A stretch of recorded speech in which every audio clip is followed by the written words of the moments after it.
Hello again, and today I'm going to be looking at revising section 1.1. It's probably been a while since you've done this, or you might be watching this straight after you've done it, if it's next year or something. Who knows? So 1.1, parts of the CPU and the fetch execute cycle. Now this is quite a lot of there's a lot of content in this section, but a lot of definitions. So it's really about knowing what the all of the little acronyms mean and all the abbreviations. So, as always, please have a pen, paper ready for the pause activities. And when I say pause the video, you really got to pause that video and have a little go at the activity before unpausing, or you devalue the way this works. Okay, so objectives: explain CPU architecture.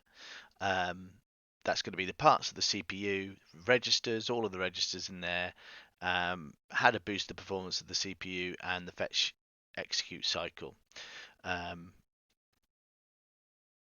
I don't know why this is at the bottom. It's clearly from a reuse slide, so please ignore that. That's an old one, so we'll go with it. We're going to be fine. Extension: understand the role of buses in the CPU, and to go through the flow of the detailed kind of step-by-step way that the fetch, decode, execute kind of cycle works.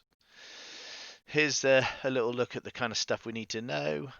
Feel free to pause and just have a scan. It's not absolutely vital, but that's straight off your RAG maps. So let's start off. What does CPU do? Um, I quickly reversed there, just in case you were sneaky. Um, quick pause. If I said to you, "What's the CPU's job?" What would you say? What would you put down into words? See if you can kind of recall that. Pause now. See if you can jot it down, and then come back to me. Okay.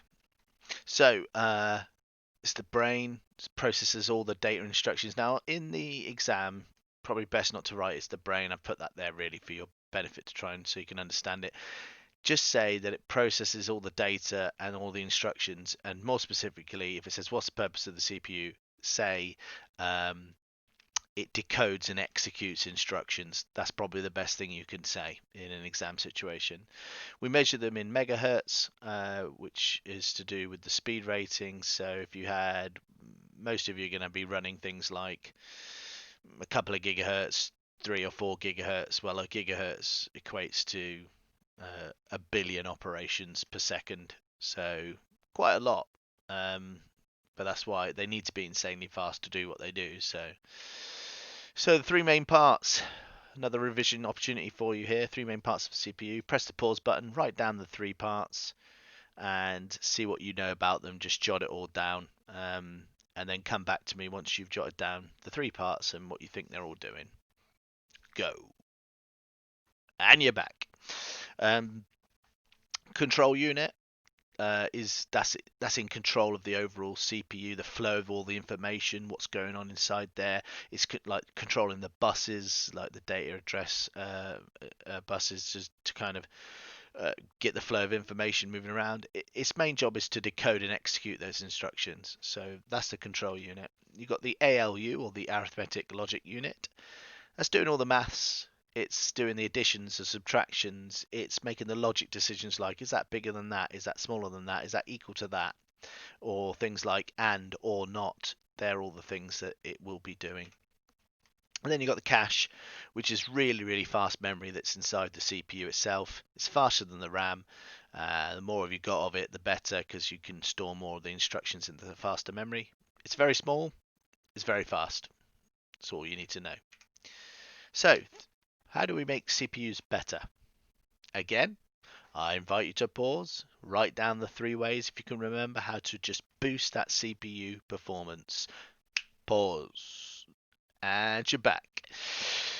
So, three aspects are the number of cores. So, you can get a dual core, you can get a quad core, and they keep getting bigger and bigger. They do go up, but in the main, that's what most of you will have, is probably like a quad core in a good rig. If you've got more cores, it can do more than one thing at that time. Now, that's only if the software is allowed to do that. So if you're using something like Windows and you're running several applications, the applications and windows need to be compatible and have the software written in such a way that they can utilize all the cores. So you can't necessarily just turn around and say, oh, if I get twice as many cores, the computer's going to go twice as fast, because that's not necessarily true, uh, because there's a lot of factors there that would kind of limit that. But you will get a speed increase in most cases. Clock speed, that's the megahertz. The higher that is, the more operations the computer will be doing per second. And then the cache, bigger cache in the CPU means there's a lot more of that faster memory, so you can store your instructions there. It's going to be able to run and pop a lot quicker. So let's look at the main job of the CPU, the fetch execute cycle. Here's a simple version. We need to fetch an instruction from memory. That's the fetch. We decode it, so the control unit goes, what's this? I haven't got a clue. Ah, I've got to do this. And then we execute, and then the control unit executes that instruction. That's the simple version, and that'll get you by most of the time in an exam situation. So fetch an instruction, figure out what the instruction is, do the instruction. So, see what we remember. What's control unit? What's the ALU? What's cache? Pause, have a go, see if you can do it, and then you can always rewind the video, check the other slide where all three are summarized, and then skip back to this part. You're all clever people. I know you know how to jump around a YouTube video. Just don't be jumping me to the end and think that's me done, because it's not. All right. So, registers. We've got the three parts of the CPU. We're going to go on to the 5 registers. So, can you remember them? Pause the video, see if you can jot them down, see how well you do, and pause. And you're back. So, PC, program counter. We've got the MAR, that's the memory address register. We've got the MDR, the memory data register, the accumulator, and the current instruction register. So let's go through them.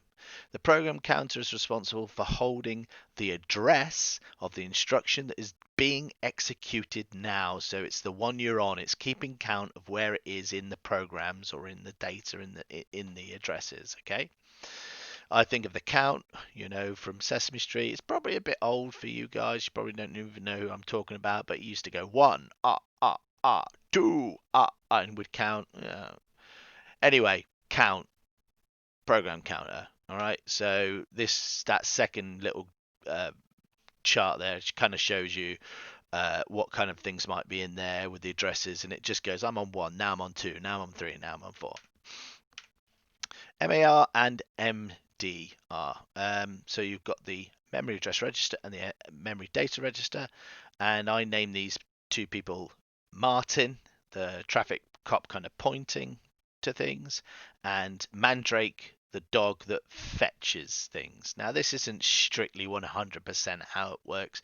It just kind of would help you understand it on the main what the relationship between these two are, and I'd rather you had that, and those people that are trying to hit those 8s and 9s maybe need to just sharpen up what they exactly do. But this will get us by on the main. So the memory address register holds just an address. It can only be a number of the address, and it's most likely going to be pointing at an address that you want data from. So it'll be going, I want the stuff in 3. So the MDR then will store the stuff that's at address 3. So that's why I say this relationship's like policeman points and the dog, Mandrake, the MDR runs off and gets it. Now that's not really what happens, but obviously it kind of helps to know that that's what's going on. MDR points to go, right, I want 3. MDR stores what's at 3. So if it's an instruction like a load command or an add command, then the MDR now has it and is holding it like an eager little dog going, yep, I've got it. Yep. So it's probably got something that's been fetched. Like I say, that's not always the case, but on a lot of the situation it is. Accumulator, meet Andy, the accountant, stores any results that are calculated in the ALU. So if the ALU's been asked to store something or load something or then add it, anything that's the result of what it's just done is stored in the register called the accumulator. Now, a lot of people mix these two up. It's a very dangerous game, mixing up the accumulator and the ALU. Just remember, ALU's got arithmetic logic unit, which means it's got arithmetic in its name. It's doing the maths. Accumulator is just holding the result. Okay, you just got to remember that. Right, got Cyril here, CIR, Cyril, the current instruction register, and his job is to store the current instruction that's ready for execution. So if you've just fetched a add command or a store command, it's the current instruction register that's storing then that add or command to know what job it's doing. The control unit needs to make reference to the CIR to go, what am I doing right now? When it decodes, where that part of fetch, decode, execute, it's looking in the CIR to go, what is it I'm doing? And that's where it's being held. There it is. Feel free to pause this screen and just recap this learning. It is about definitions. It's about knowing what they do, and it'd be really important just to run yourself through those and make sure you're happy with all of them. Okay, so recap it, maybe put away everything, turn over a blank piece of paper, try and write down your parts of your CPU, try and write down the ways that you could improve the speed, try and write down the 5 registers in a brief line about what they might do, and just give yourself 5 minutes or so to just jot those things down, right? Pause it, do it, have a go, see what you can remember from scratch, get away or get rid of everything that's got anything written on it. Do it now, go. And you're back. All right, so you should got your 3 parts. You should have got your 5 registers. You should have said the 3 ways you can improve the speed would be more cores, more megahertz, more clock speed, and that more cache. And hopefully you've jotted it down the line. I'm not going to go through it again because you can just rewind the video if you want to go and see that stuff if it's not quite sunk in. But hopefully you've got it. There's a little bit of on there called embedded systems, which I usually do in a different session. I'm just going to cover it now. An embedded system is one that is like, it's a small computer system that's probably part of a larger device, system, or machine, and it's specifically there to control that larger device, system, or machine. So probably to let you interact with it as a user, or to allow you to tell it what to do.